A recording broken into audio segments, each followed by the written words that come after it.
અમેરિકાની સ્પિરિટ એરલાઇન્સના પડ્યા પાટિયા. મધ્ય પૂર્વમાં યુદ્ધનો ટ્રમ્પનો નિર્ણય અમેરિકાની 34 વર્ષ જૂની અલ્ટ્રા લો બજેટ એરલાઇન્સને ભરકી ગયો.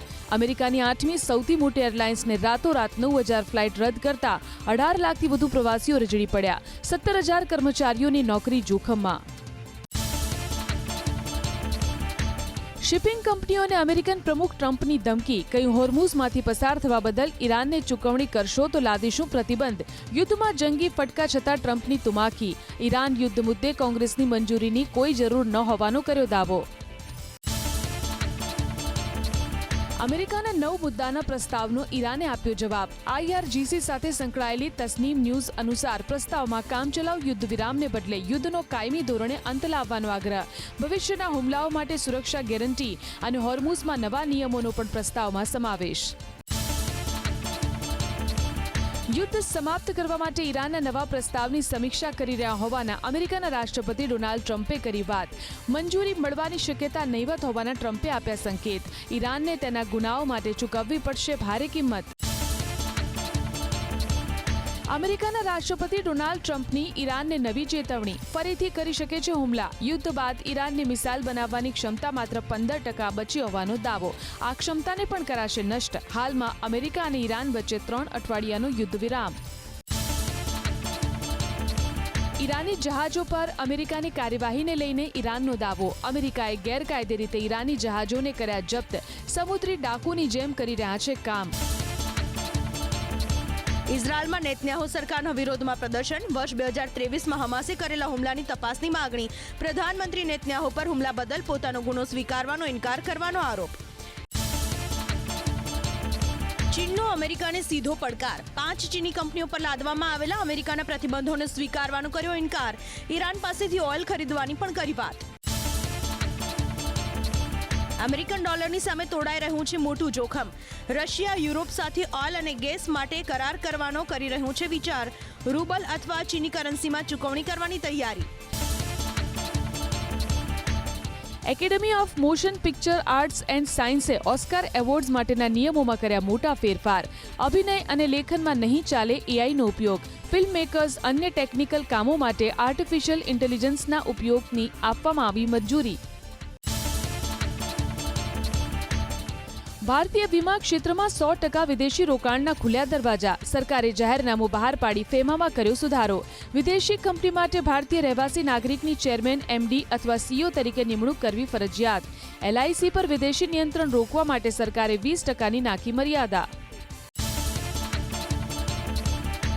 રાજ્યમાં ગરમીનો પ્રકોપ યથાવત. શનિવારે 43.2 ડિગ્રી સાથે સળંગ બીજા દિવસે અમદાવાદ હોટેસ્ટ સિટી.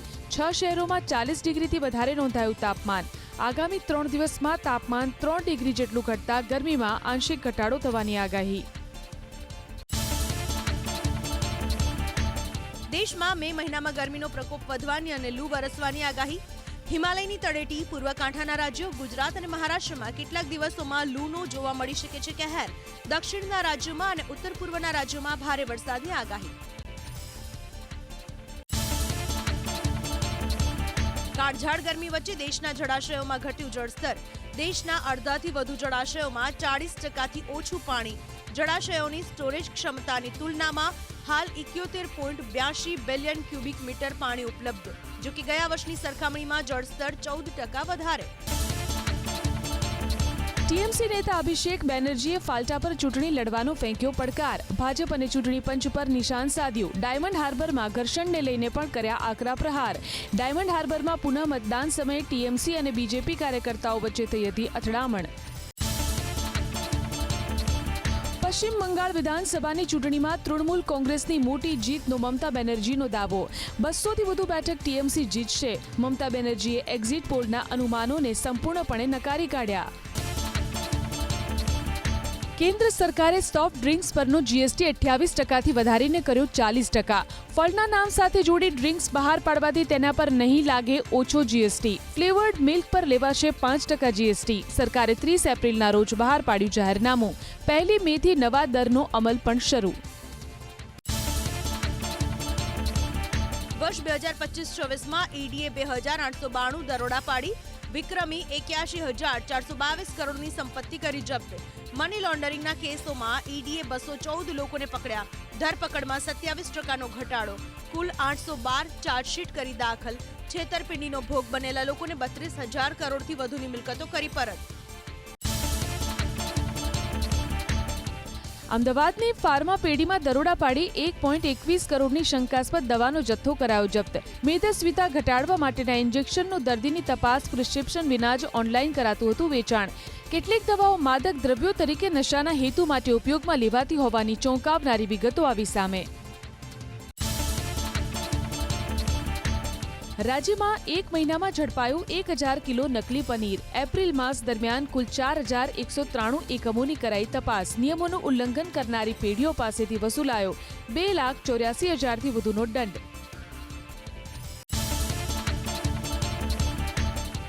ધોરણ 12 સાયન્સ બાદ મેડિકલ પ્રવેશ માટે રાજ્યના 79,000 વિદ્યાર્થી સહિત દેશના 22.80 લાખ વિદ્યાર્થીઓ આજે આપશે નીટ. 31 શહેરના 211 કેન્દ્રોમાં લેવાશે પરીક્ષા. કેન્દ્રોમાં દેખરેખ માટે નિમાયા 240 ઓબ્ઝર્વર્સ. પરીક્ષા કેન્દ્રોમાં રહેશે 4 લેયર સીસીટીવી મોનિટરિંગ. માધ્યમિક શાળાઓમાં શિક્ષક ભરતી માટે આજે યોજાશે ટાટ માધ્યમિકની પરીક્ષા. 6 જિલ્લાઓમાં 1,058 કેન્દ્રો ઉપર પરીક્ષાનું આયોજન. 2,10,000 ઉમેદવારો આપશે પરીક્ષા. આજે 19,000 ઉમેદવારો આપશે જીપીએસસીની પરીક્ષા. અમદાવાદના 60,000થી વધુ પરીક્ષા કેન્દ્ર. સ્પોર્ટ્સ ઓથોરિટી ઓફ ગુજરાત, મહાનગરપાલિકા અને હાઉસિંગ બોર્ડમાં વિવિધ જગ્યા માટે જીપીએસસી લઈ રહ્યું છે પરીક્ષા. આરટીઈમાં પ્રવેશ માટે 30,445 વિદ્યાર્થીના ફોર્મ મંજૂર. 6,542 વાલીઓએ ડુપ્લિકેટ ફોર્મ ભર્યા. 4 મેના યોજાશે પહેલો રાઉન્ડ. ત્યારબાદ વાલીઓએ કન્ફર્મ કરાવવો પડશે પ્રવેશ. ગુજરાતમાં જૂન મહિનામાં વસ્તી ગણતરીનો થશે પ્રારંભ. 2 તબક્કામાં હાથ ધરાશે વસ્તી ગણતરી. પ્રથમ તબક્કામાં દરેક ઘરની માહિતી કરાશે એકત્ર. પરિવાર દીઠ 33 સવાલની યાદી કરાઈ તૈયાર. હાઉસ ટુ હાઉસ ગણતરી શરૂ થાય તે પહેલા નાગરિકને પોતાની માહિતી જાતે જ નોંધાવવાની આપવામાં આવશે તક. અમદાવાદમાં મેટ્રો ટ્રેનમાં એક જ દિવસમાં રેકોર્ડ બ્રેક 2.25 લાખ લોકોએ કરી મુસાફરી. ગુજરાત બેંગલુરુની આઈપીએલ મેચ દરમિયાન મેટ્રોમાં એક જ દિવસમાં સૌથી વધુ મુસાફરોનો નોંધાયો રેકોર્ડ. અગાઉ વર્લ્ડ કપ મેચ વખતે એક દિવસમાં 2.21 લાખ મુસાફરોએ કરી હતી મેટ્રો ટ્રેનમાં સફર.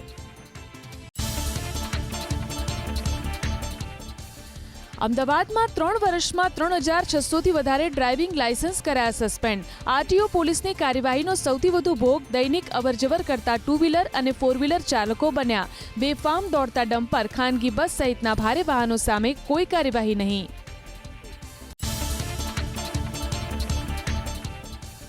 અમદાવાદમાં 2 દિવસમાં 107 સરકારી કર્મચારીઓ સહિત 2,830 લોકો હેલ્મેટ વગર ઝડપાયા. સરકારી બાબુઓ પાસેથી 53,500 અને સામાન્ય વાહન ચાલકો પાસેથી 13.63 લાખનો વસૂલાયો દંડ. રાજ્યભરમાં 1 મહિનો ચાલશે પોલીસની હેલ્મેટ ડ્રાઈવ. અમદાવાદના સરદાર વલ્લભભાઈ પટેલ ઇન્ટરનેશનલ એરપોર્ટનો રનવે 6 મેના રોજ સવારે 11 થી 5 વાગ્યા સુધી રહેશે બંધ. તમામ મુસાફરોને આગોતરી જાણ કરાઈ હોવાથી શેડ્યુલને નહીં થાય કોઈ અસર. મુસાફરોને ફ્લાઇટનો સ્ટેટસ ચકાસી લેવા સૂચના. અમદાવાદના રામોલ, વસ્ત્રાલ, હાથીજણ સહિતના વિસ્તારોમાં આજે પાણી કાપ. પૂર્વ અને દક્ષિણના વિસ્તારોને પાણી પૂરું પાડતી શેઢી કેનાલમાં સમારકામને લઈને લેવાયો નિર્ણય. પાણી કાપથી ગરમીમાં વધશે લોકોની મુશ્કેલી. મહીસાગર નલ સે જલ કૌભાંડમાં કોન્ટ્રાક્ટર કલ્પેશ શાહના આગોતરા જામીન કોર્ટે ફગાવ્યા. હાઈકોર્ટે પોતાના નિર્ણયમાં નોંધ્યું, આ માત્ર આર્થિક કૌભાંડ નહીં પરંતુ જનહિત સાથે થયેલો ગંભીર દ્રોહ. જાહેર યોજનાઓમાં ગેરરીતિ કરનારાઓ સામે કડક કાર્યવાહી કરવાનો હાઈકોર્ટે આપ્યો સ્પષ્ટ સંદેશ. અમદાવાદમાં મેયર, ડેપ્યુટી મેયર નક્કી કરવા માટે સેન્સ પ્રક્રિયા થઈ પૂરી. દરેક હોદ્દા માટે બનાવાઈ 3 નામની પેનલ. પાર્લામેન્ટરી બોર્ડ લેશે અંતિમ નિર્ણય. 6 થી 8 મે દરમિયાન મળનારી પાર્લામેન્ટરી બોર્ડમાં નામ પર લગાશે અંતિમ મહોર. આગામી સપ્તાહે મળી જશે નવા મેયર. સુરતમાં મેયર બનવા માટે ભાજપની 58 મહિલા કોર્પોરેટરોએ આપી સેન્સ. દંડક, સ્ટેન્ડિંગ કમિટી ચેરમેન અને શિક્ષણ સમિતિના સભ્યપદ માટે 252 અપેક્ષિતોની દાવેદારી. સ્થાનિક સ્વરાજ્યની સંસ્થામાં મળેલી જીતને પચાવવા કેન્દ્રીય મંત્રી સી આર પાટીલની સલાહ. હું નહીં પણ આપણે તેવો મંત્ર કાર્યકર્તાઓને આપ્યો. નવસારીમાં વિજય ઉત્સવ કાર્યક્રમમાં પાટીલે કરી વાત. કોઈ પણ જીત એક વ્યક્તિથી નહીં પણ તમામને સંયુક્ત જવાબદારીથી મળે છે. બનાસકાંઠાના સાંસદ ગેનીબેન ઠાકોરના અપમાનની રાષ્ટ્રીય સ્તરે ચર્ચા. ભાજપ પ્રમુખ વિશ્વકર્માના નિવેદનને રાહુલ ગાંધીએ ગણાવી અભદ્ર અને શરમજનક ટિપ્પણી. જગદીશ વિશ્વકર્માએ નારી શક્તિનું અપમાન હોવાની કહી રાહુલ ગાંધીએ સાધ્યું નિશાન. કોંગ્રેસના સાંસદ પ્રિયંકા ગાંધીએ પ્રદેશ ભાજપ પ્રમુખ જગદીશ વિશ્વકર્માને લીધા આડે હાથ. બનાસકાંઠાના સાંસદ ગેનીબેન ઠાકોર સામેની ટિપ્પણીને શરમજનક અને અપમાનજનક ગણાવી ભાજપને ગણાવી મહિલા વિરોધી પાર્ટી. મહિલાઓનું અપમાન કરનારાઓની ભાજપ કરે છે સુરક્ષા. મોરબી જિલ્લા પંચાયતમાં ભાજપની જીત છતાં મોટો ઝટકો. મોરબી જિલ્લા પંચાયતનું પ્રમુખ પદ આદિવાસી મહિલા માટે છે અનામત. ભાજપના આદિજાતિ મહિલા ઉમેદવારની થઈ છે હાર. હવે કોંગ્રેસના આદિવાસી મહિલા સભ્ય બનશે જિલ્લા પંચાયતના પ્રમુખ. નેક નામ બેઠકના કોંગ્રેસના સભ્ય ગીતાબેન ડુબરિયા બની શકે છે મોરબી જિલ્લા પંચાયતના પ્રમુખ. બહુમતી હોવા છતાં પક્ષના પ્રમુખ ન બનાવવાના મુદ્દે ભાજપના કાર્યકરો નારાજ. નેક નામ બેઠક પરથી જીતનારનું જિલ્લા પંચાયતના પ્રમુખ બનવાનું હતું નક્કી, છતાં હારેલા ઉમેદવારને ભાજપે ટિકિટ આપી. વડોદરામાં તાલુકા પંચાયત અને નગરપાલિકાના પ્રમુખ ઉપપ્રમુખ માટે સેન્સ પ્રક્રિયા શરૂ. કમલમ ખાતે 8 તાલુકા પંચાયત અને 3 નગરપાલિકા માટે સેન્સ પ્રક્રિયાનો પ્રારંભ. આવતીકાલે જિલ્લા પંચાયત માટે થશે સેન્સ. સુરતમાં વાઇબ્રન્ટ ગુજરાત રિજનલ કોન્ફરન્સમાં થયા 3.53 લાખ કરોડના 2792 MOU. 2 દિવસમાં MSME માટે 500 કરોડની લોન કરાઈ મંજૂર. પ્રોજેક્ટ શરૂ થાય એટલે 2,82,000 લોકોને રોજગારી મળવાનો દાવો. સુરત મહાનગરપાલિકામાં ભ્રષ્ટ અને બેદરકાર બાબુઓની ખેર નહીં. આર્થિક નુકસાની થશે તો કપાશે પગાર. પ્રાથમિક નોંધથી લઈ ચાર્જશીટ સુધીની પ્રક્રિયા માટે સ્પષ્ટ ગાઈડલાઈન. શિક્ષણ બોર્ડની આગામી શૈક્ષણિક વર્ષની પરીક્ષાની સંભવિત તારીખો જાહેર. આગામી વર્ષે 25 ફેબ્રુઆરીથી 17 માર્ચ દરમિયાન યોજાઈ શકે છે ધોરણ 10 અને 12ની પરીક્ષા. ધોરણ 9 અને 11ની શાળાકીય વાર્ષિક પરીક્ષા 5 એપ્રિલથી 20 એપ્રિલ દરમિયાન યોજાય તેવી શક્યતા. સોમવારે જાહેર થશે ધોરણ 12ની બોર્ડની પરીક્ષાનું પરિણામ. ધોરણ 12 વિજ્ઞાન અને સામાન્ય પ્રવાહનું પરિણામ જાહેર થશે. સવારે 10 કલાકે બોર્ડની વેબસાઇટ પરથી વિદ્યાર્થીઓ જોઈ શકશે પોતાનું પરિણામ. બુધવારે ધોરણ 10નું પરિણામ. IPL મેચ સમયે સટ્ટો રમતા 2 શખ્સ ઝડપાયા કોડીનારમાંથી. પોલીસે 20,000 રૂપિયા રોકડા અને જુગારની ચિઠ્ઠીઓ કરી જપ્ત. ધરપકડ કરાયેલા બંને શખ્સ વિરુદ્ધ હાથ ધરાઈ કાયદાકીય કાર્યવાહી. ગેરકાયદે રાંધણ ગેસ સિલિન્ડરનું વેચાણ કરનારા પર પોલીસની કાર્યવાહી. બાતમીના આધારે પોલીસ અને પુરવઠા વિભાગની ટીમે કાલોલ વેજલપુર ગામમાં આવેલા એક મકાનમાં હાથ ધરી તપાસ. અલગ અલગ કંપનીના આશરે 12 LPG સિલિન્ડર કરાયા જપ્ત. હત્યાના કેસમાં આરોપી અમિત ડાંગીની ધરપકડ. દાહોદના નશીરપુર ગામના કબ્રસ્તાનમાંથી મળી આવ્યો હતો અજાણ્યા યુવકનો મૃતદેહ. પ્રેમ પ્રકરણમાં હત્યા કરાઈ હોવાનો તપાસમાં ખુલાસો. મૃતક વ્યક્તિની પત્ની અને આરોપી વચ્ચે હતો પ્રેમ સંબંધ. આરોપીના 6 દિવસના રિમાન્ડ મંજૂર. સુરતના ખંડણીખોરની પોલીસે પાસા હેઠળ કરી ધરપકડ. જમીન ખરીદવાના બહાને આરોપીએ કર્યું હતું અપહરણ. બાદમાં બંદૂકની અણીએ ઉઘરાવી ખંડણી. પોલીસે મહેન્દ્રસિંહ સરદારની કરી ધરપકડ. ગુંડાને પાસા હેઠળ ભુજની જેલમાં ધકેલી દીધો. સુરતના લિંબાયતમાં ડબલ મર્ડર કેસમાં ઝડપાયેલા આરોપીઓનું પોલીસે કાઢ્યું સરઘસ. છેડતીને લઈ 2 વ્યક્તિની કરાઈ હતી હત્યા. પોલીસે ગણતરીના સમયમાં આરોપીઓને દબોચી લીધા. બાદમાં ઘટના સ્થળે લઈ જઈ કર્યું પંચનામું. વડોદરાના શિનોરમાં યુવતી પર દુષ્કર્મ આચરવાના કેસમાં આરોપીની ધરપકડ. શિનોરની યુવતીએ નોંધાવેલી ફરિયાદના આધારે પોલીસે આરોપી વિશાલ પટેલને ઝડપી લીધો. યુવતીને પ્રેમજાળમાં ફસાવ્યા બાદ આરોપીએ લગ્ન કરવાની લાલચ આપી કર્યું કુકર્મ. કચ્છના દરિયાકાંઠે સુરક્ષા એજન્સીએ કર્યું સઘન પેટ્રોલિંગ. જખૌ સેક્ટરમાં મરીન ટાસ્ક ફોર્સે કરી તપાસ. યુદ્ધને કારણે તૂટી ગયેલા જહાજો, બોટ કે મિસાઇલના અવશેષો તણાઈ અને કિનારે આવવાની શક્યતાને પગલે સ્થાનિકોને સતર્ક કરાયા. આરોગ્ય મંત્રી પ્રફુલ પાનસેરિયાની કાર પર પથ્થર પડતા જ સુરત પોલીસની ઊંઘ ઉડી ગઈ. મંત્રી પ્રફુલ પાનસેરિયા સુરતના લસકાણા વિસ્તારમાંથી પસાર થઈ રહ્યા હતા. તે સમયે આગળ દોડતા એક ઓવરલોડ ડમ્પરની માટી અને પથ્થર તેમની જ કાર પર પડ્યા. તાડપત્રી વિના માટીની થઈ રહી હતી હેરાફેરી. તે જોઈ મંત્રી ચોંકી ઉઠ્યા. બેફામ ડમ્પરોથી લોકો મોતને ભેટતા હોવા છતાં હપ્તારાજના કારણે પોલીસ બની જાય છે ધૃતરાષ્ટ્ર. પણ સુરતમાં મંત્રીને થયેલા કડવા અનુભવ બાદ પોલીસ ઊંઘમાંથી જાગી. બેફામ ડમ્પરોને અટકાવવા માટે મેગા ડ્રાઈવ યોજી 8 ડમ્પરોને ડિટેન કરી દંડ ફટકાર્યો. પોલીસ વિભાગની નિષ્ક્રિયતાથી રાજકોટ શહેરમાં ડમ્પરો બન્યા બેફામ. એક દિવસ દરમિયાન પ્રતિબંધ હોવા છતાં બેરોકટોક રીતે દોડી રહ્યા છે ડમ્પર. ખાનગી ટ્રાવેલ્સની બસો પણ શહેરમાં બેરોકટોક દોડી રહી છે. હપ્તારાજના કારણે નિયમો તોડવા મળ્યો છૂટો દોર. ડ્રગ્સના કેસમાં આરોપીને કોર્ટે સંભળાવી 8 વર્ષની કેદની સજા. અમદાવાદના લાલ દરવાજા પાસે પોલીસે એમડી ડ્રગ્સ વેચતા શાહિદ કુરેશીની કરી હતી ધરપકડ. આરોપી પાસેથી ઝડપાયું હતું 41 ગ્રામ ડ્રગ્સ. વર્ષ 2023માં કારંજ પોલીસ સ્ટેશનમાં નોંધાયો હતો ગુનો. દૂધ બનાવટની નકલી ચીજોના વેચાણનો પર્દાફાશ થયો દેવભૂમિ દ્વારકામાં. પોલીસે ખંભાળિયામાં જલારામ ડેરીમાં પાડ્યા દરોડા. કેમિકલ્સ અને શંકાસ્પદ દૂધનો જથ્થો મળી આવ્યો. 54 કિલો પનીરના જથ્થાનો કરાયો નાશ. ડેરીના માલિક કેતન આસાણી વિરુદ્ધ પોલીસે કરી કાર્યવાહી. દાહોદમાં બીયુ પ્રમાણપત્ર વિના ચાલતી ઇમારતને પાલિકાએ ફટકારી નોટિસ. ઇમારતમાં આવેલી 29 મિલકતના માલિકોને પાલિકાએ આપી નોટિસ. 7 દિવસમાં જરૂરી કાયદાકીય દસ્તાવેજો રજૂ કરવા અપાઈ સૂચના. દરિયામાં ડૂબેલી દ્વારકાની શોધખોળ માટેની કામગીરી હાલ પૂરતી સ્થગિત કરાઈ. ભારતીય પુરાતત્વ વિભાગના અધિકારીએ કર્યો દાવો. ગરમીના કારણે કામગીરી પર વાગી બ્રેક. આગામી નવેમ્બરથી ફરી શરૂ કરાશે કામ. વલસાડ પાલિકાની જૂની કચેરીની બારી તૂટી પડી. છેલ્લા ઘણા સમયથી જર્જરિત છે પાલિકાની જૂની કચેરી. અચાનક કાચની બારી પડતા મચી અફરાતફરી. પાલિકાની ટીમે કર્યું બેરિકેડિંગ. દુર્ઘટનામાં કચ્છના ગાંધીધામમાં બનેલો નવો રોડ બન્યો ભ્રષ્ટાચારનો ભોગ. સુંદરપુરીથી રામબાગ તરફના નવા બનેલા રોડ ઉપર પડ્યો મોટો ભૂવો.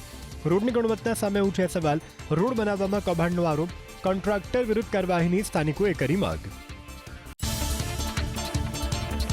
સુરતમાં એસબીઆઈ બેંક લૂંટ કેસમાં ખુલાસો. લૂંટારાઓનો ફિલ્મી ઢબે ફરાર થવાનો હતો પ્લાન. કન્યાસી ગામના ખેતરમાં લૂંટમાં વપરાયેલી 3 બાઇક મળી આવી. ફરાર થવા આરોપીએ શહેરના અલગ અલગ રૂટનો કર્યો ઉપયોગ. સુરત જિલ્લાના કારેલી ગામ થયેલી હત્યાનો ભેદ ઉકેલી પોલીસે 3 આરોપીની કરી ધરપકડ. શાકભાજીના હાટ બજારમાં ચાકુ મારી રોહિત ચિંતામણીની કરાઈ હતી હત્યા. પોલીસે આરોપીઓને સાથે રાખી ઘટનાનું કરાવ્યું રિકન્સ્ટ્રક્શન. શરૂઆતમાં શોર્ટ સર્કિટને કારણે આગ લાગતા કિશોરભાઈ અને તેમની પત્નીનું મોત થયું હોવાનો પુત્રએ કર્યો દાવો. પરંતુ પોસ્ટમોર્ટમ રિપોર્ટમાં ગળું દબાવી હત્યા કરાઈ હોવાનો થયો હતો ખુલાસો. વિમલ અને તેની પત્ની હેતલે મિલકતની લાલચમાં માતા પિતાની કરી હત્યા. અમદાવાદના નારોલમાં 2 દિવસ પહેલા થયેલી મારામારીની ઘટનામાં એક આરોપીની ધરપકડ. પાર્કિંગની નજીવી બાબતે 2 જૂથ વચ્ચે થઈ હતી બબાલ. મુખ્ય આરોપી છે આયશા બાનુ, જે ધરાવે છે ગુનાહિત ઇતિહાસ. આરોપીઓમાં અમુક સગીર. લાખો રૂપિયાની ચાંદીની ચોરીના કેસમાં રાજકોટ પોલીસે 2 આરોપીની કરી ધરપકડ. સામાકાંઠા વિસ્તારમાં કર્યો હતો હાથ ફેરો. પોલીસે મૂળ રાજસ્થાનના મામા ભાણેજ બેરુસિંહ ચૌહાણ અને શંકરસિંહ દુલાવતને ઝડપી લીધા. 4 કિલોથી વધુ ચાંદી કબજે કરાઈ. સુરત જિલ્લાના સાણ વિસ્તારમાં વીજવાયરના ડ્રમની ચોરીનો ઉકેલાયો ભેદ. સિવાણ ગામમાંથી ડાયમંડ કંપનીના અંડરગ્રાઉન્ડ વીજવાયરના ડ્રમની થઈ હતી ચોરી. પોલીસે 11 લાખના વાયર સાથે 3 તસ્કરોને ઝડપી લીધા. જૂનાગઢ મહાનગરપાલિકાએ શિક્ષણના મામલે દિવાળો ફૂંક્યો. વર્ષ 2002થી મહાનગરપાલિકા હોવા છતાં પ્રાથમિક શિક્ષણ માટે નથી કર્યું કોઈ કામ. અન્ય મહાનગરપાલિકા પોતાના વિસ્તારમાં સંભાળે છે પ્રાથમિક શિક્ષણ. પણ જૂનાગઢના ભાજપના શાસકો શિક્ષણના મામલે થયા નાપાસ. જૂનાગઢ મહાનગરપાલિકાના નેતાઓ નાગરિકો પાસેથી શિક્ષણ ઉપકરણ તરીકે વસૂલે છે વેરો. છતાં મહાનગરપાલિકા બાળકોને ગુણવત્તાયુક્ત શિક્ષણ આપવામાં નિષ્ફળ. ભાજપના સત્તાધીશોને શિક્ષણમાં કોઈ રસ ન હોય તેમ કોઈ કાર્ય બાળકોના ભણતર માટે કર્યું નથી. રાજકોટ શહેરમાં પાણીની લાઇનમાં ભંગાણ થતા પાણીનો વેડફાટ. શહેરના વોર્ડ નંબર 11માં પાણીની લાઇન તૂટતા હજારો લીટર પાણીનો બગાડ થયો. સ્થાનિક મહિલાઓ પાણી ભરતા જોવા મળી. એક તરફ જનતાને રોજ માત્ર 20 મિનિટ મળે છે પાણી, બીજી તરફ થાય છે વ્યય. અરવલ્લી જિલ્લાના મોડાસામાં ટ્રાફિક જામની સમસ્યાથી વાહન ચાલકો પરેશાન. પેલેટ ચોકડી પર ટ્રાફિક જામમાં અવારનવાર ફસાય છે વાહન ચાલકો. પેલેટ ચોકડી પર ઓવરબ્રિજ બનાવવાની માંગણી. વલસાડના વાપીમાં દિવાલ ધરાશાયી થતા 3 મજૂર ઘાયલ. જીઆઈડીસી વિસ્તારમાં બની દુર્ઘટના. નિર્માણાધીન સાઇટ પર દિવાલ પડતા 3 શ્રમિકોને પહોંચી ઈજા. તમામને સારવાર માટે ખસેડાયા. કંપની સામે લાપરવાહીનો આરોપ. ગાંધીનગરના આઇકોનિક રોડ પર એઆઈ સંચાલિત ટ્રાફિક સિગ્નલની એન્ટ્રી. પંચેશ્વર સર્કલ પર રાજ્યનું પહેલું સ્માર્ટ સિગ્નલ શરૂ. વાહનોનો આંકડો જોઈ જાતે બદલાશે લાઇટ. નિયમ તોડનારના ઘરે સીધો પહોંચશે મેમો. વાહન ચાલકોનો સમય અને ઈંધણ બચશે. અમદાવાદ શહેર પોલીસ કમિશનર કચેરીમાં નવનિર્મિત જીમનું કરાયું લોકાર્પણ. પોલીસ કર્મચારીઓના સ્વાસ્થ્ય, તંદુરસ્તી, સુખાકારીને ધ્યાનમાં રાખી તૈયાર કરાયું છે જીમ. વ્યાયામ માટેના આધુનિક સાધનોથી સજ્જ છે જીમ. અરવલ્લીના બાયડમાં યોજાયો ચતુર્થ સર્વજ્ઞાતીય સમૂહ લગ્નોત્સવ. 111 નવયુગલોના વૈદિક વિધિ મુજબ લગ્ન સંસ્કાર સંપન્ન થયા. આશરે 25,000 લોકોએ ગ્રહણ કર્યો પ્રસાદ. અરવલ્લી ચેરિટેબલ ટ્રસ્ટ તરફથી સમૂહ લગ્નનું કરાયું આયોજન. માદુરોની ધરપકડ બાદ વેનેઝુએલાનો 7 વર્ષમાં ક્રૂડના વેચાણમાં નવો રેકોર્ડ. વેનેઝુએલાનું ક્રૂડ ઓઇલ વેચાણ એપ્રિલમાં 14% વધીને પ્રતિદિન 12.3 લાખ બેરલ પર પહોંચ્યું. ભારતે પણ ખરીદી વધારી દૈનિક 3.74 લાખ બેરલ કરી. આઈપીએલમાં આજે રમાશે 2 મેચ. બપોરે 3:30 વાગે હૈદરાબાદ અને કોલકાતા વચ્ચે મુકાબલો, જ્યારે 7:30 વાગે અમદાવાદમાં ગુજરાત ટાઇટન્સ અને પંજાબ કિંગ આમને સામને. ગુજરાત પાસે બદલો લેવાની તક. પંજાબ ટોચ પર યથાવત રહેવાના ઈરાદા સાથે ઉતરશે મેદાને. ચેન્નઈએ મુંબઈને સિઝનમાં બીજી વખત હરાવ્યું. મુંબઈએ 7 વિકેટે 159 રન બનાવ્યા. જવાબમાં ચેન્નઈએ 18.1 ઓવરમાં 2 વિકેટ ગુમાવી ટાર્ગેટ ચેસ કર્યો. કેપ્ટન ગાયકવાડ અને કાર્તિક શર્માએ ફટકારી 50. અંશુલ કંબોજે ઝડપી 3 વિકેટ.